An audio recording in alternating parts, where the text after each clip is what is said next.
Hi there, this is Rivera, the Itinerant Librarian, and I'm coming in with another Under 5 review, where I tell you about a book and help you decide if you want to read it or not in under 5 minutes. Today's selection is What Were We Thinking? A Brief Intellectual History of the Trump Era. No, don't start laughing. I know. The first impression I got when I started reading this book was American society just was not thinking, and therein lies the problem. Now that we got the joke out of the way, let's look at this brief intellectual history of the Trump era. And yes, it's a bit more than just coloring books. The author, Carlos Lozada, by his own admission, has a dream job, in my opinion. He gets paid by the Washington Post to read and review books. Wouldn't that be nice? Anyhow, he pitched the idea of reading a bunch of books about and related to the Trump era from before he became president to going into the presidency. And he read 150 books that, as he states, are just a fraction of the Trump canon. So there's more.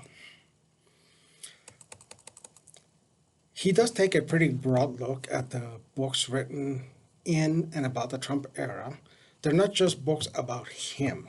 What makes the book interesting is that he looks at a variety of topics that were explored by a variety of writers during the time. Let's be honest, Trump is not known for reading a book, not even a picture book.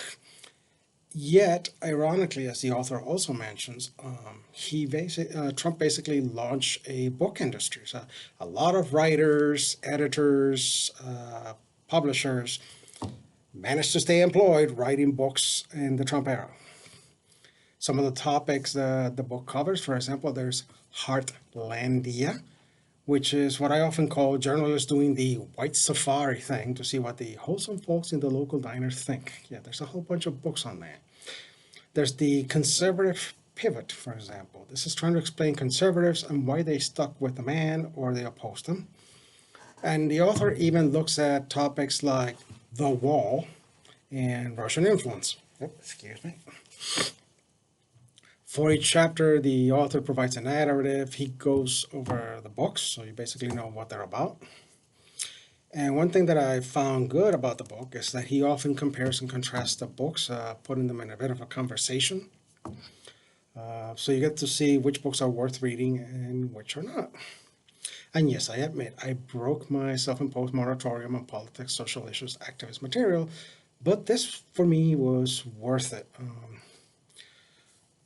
In 2016, I took my serious break. So in a way, this book serves as a primer of what was getting written, what people were thinking about at the time, what were the important topics of the moment. And for me, at least, because I missed a lot of that by choice, it was a nice way to catch up.